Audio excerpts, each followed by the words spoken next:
Mas vamos falar do milho também, Vlamir? Então nós vamos agora para as notícias do milho com Vlamir Brandalize. Notícias do milho. Oferecimento Inovipab, a ferramenta do produtor rural.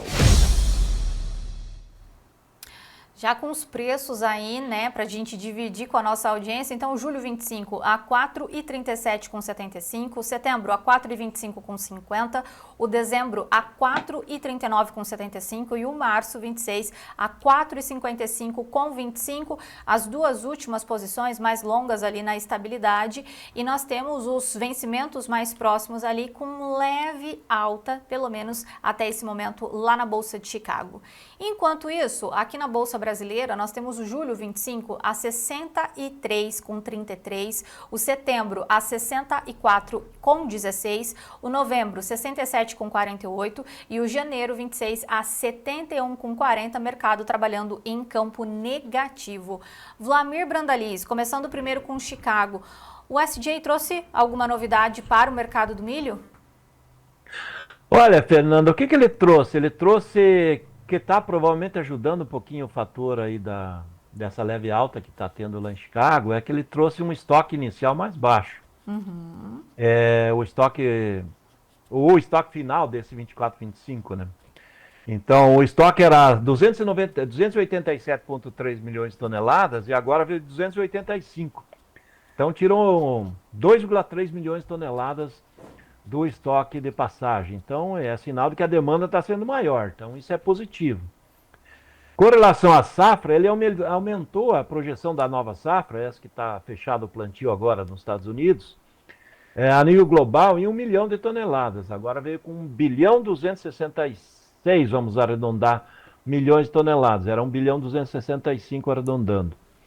A boa notícia para o milho de médio e longo prazo é que continua consumindo mais, né? Porque o que ele está mostrando? Que o consumo deve ser 1 bilhão 275,8. Ele aumentou em 1,4 milhão de toneladas o consumo. Então, aumentou o consumo mundial, reduziu o estoque inicial e aumentou apenas 1 milhão de toneladas. Então, aumentou o déficit, né? Então, o déficit global agora passa a ser... Antes era um déficit de 10 milhões de toneladas. Ele está ainda em 10 milhões de toneladas, mas ele aumentou porque a queda do estoque final aí, a mundial, ele sai de 2,85 para 2,75. Então, isso é benéfico já para a safra de verão brasileira, para a nova safrinha brasileira, e é benéfica para a própria safra americana que está terminando o plantio agora, essa semana. Então, o milho, esse leve, alto, ele está vinculado a essa questão. Está consumindo mais do que está produzindo. O estoque está em queda, continuará em queda. Se a gente olhar aqui a safra 24, 25, a gente sai de um estoque de 316 milhões, que era o inicial dessa safra, e vamos para 275. Então, nós temos uma queda gigantesca de estoques, né? Então, isso é benéfico para o mercado, porque continua a produção 1 bilhão 223 nessa 24, 25 e o consumo 1 bilhão 254. Então tem um déficit aí de 31 milhões de toneladas entre a produção e o consumo. Então tudo isso é benéfico, né? O mercado do milho tem fundamentos dele mesmo, para ele trabalhar com patamares mais atrativos aí para o produtor. Com relação aos principais países, não teve novidades, ele manteve a safra americana em 401,8 milhões de toneladas, essa que está terminando o plantio. Com relação à nova safra da Argentina, projetou, manteve 53, Brasil 131, Rússia 15, África do Sul 16,5 e Ucrânia 30,5, que são os países exportadores, né, que dominam o mercado. Ele está tímido na importação da China, 10 milhões. Eu acho que os chineses teriam que importar mais, né, porque eles não devem produzir 295 milhões de toneladas, que é a projeção do USDA. Eu acho que vai ficar menos de 290, porque o clima não está bom lá na China. E eles devem consumir perto de 330 e não dos 321. Então a China deve ter um buraco grande. Ela está caindo o estoque de quase 200 milhões para 180. E é possível que caia mais. Então, no caso do milho, os fundamentos são bons.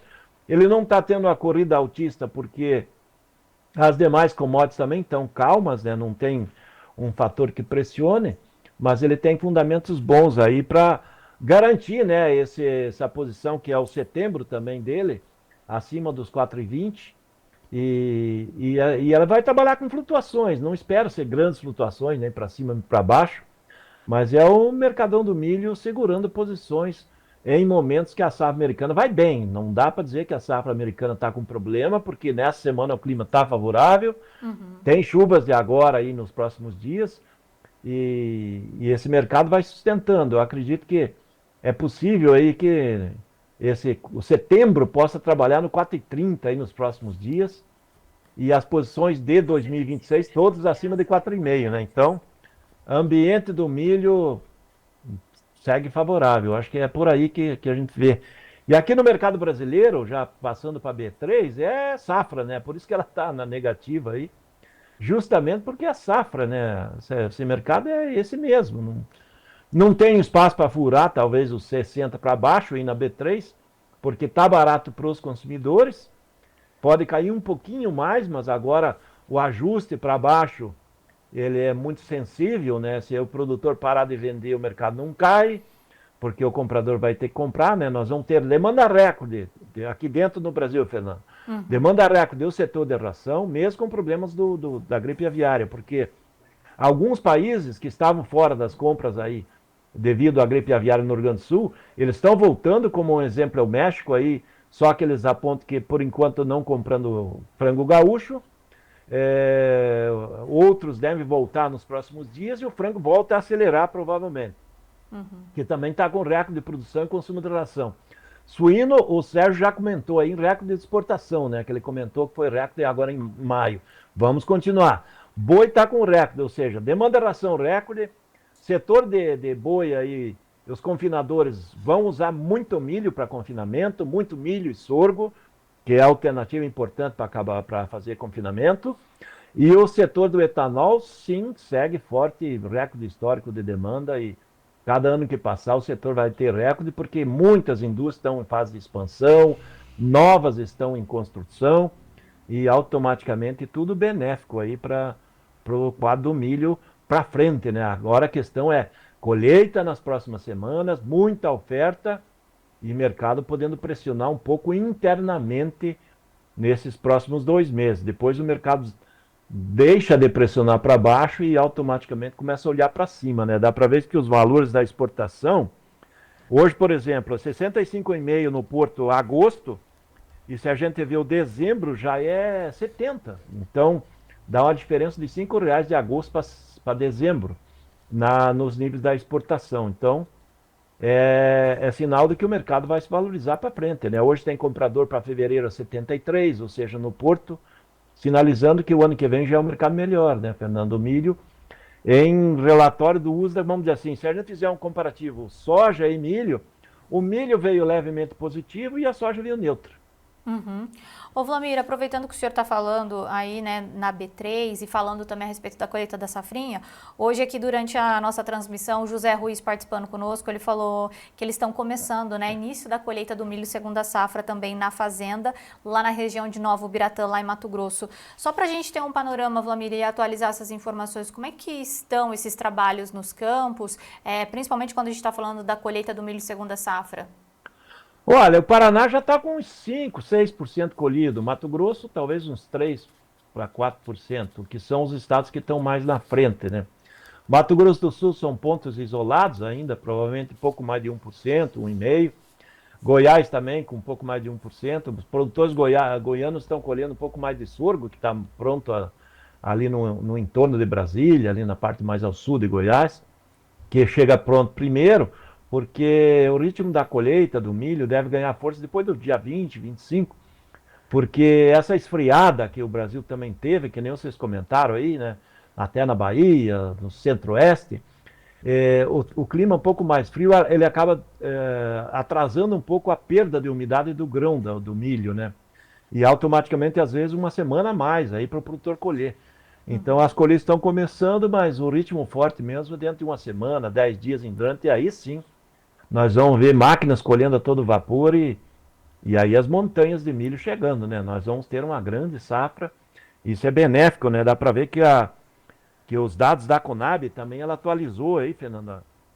Ela aumentou a safra brasileira para 128,3 milhões de toneladas e era 126,9 aí no mês passado. Então, ela trouxe aí um pouco mais de 1,6 milhão toneladas adicionais aí nessa estimativa total da safra de milho, e isso é atrelado ao aumento da estimativa da produção da safrinha. Uhum. Ô Vlamir, só para a gente encerrar, no caso do milho, o produtor que segurar também pode ter uma melhor oportunidade para fazer essa venda mais adiante, principalmente depois que passar esse pico da colheita do milho segunda safra?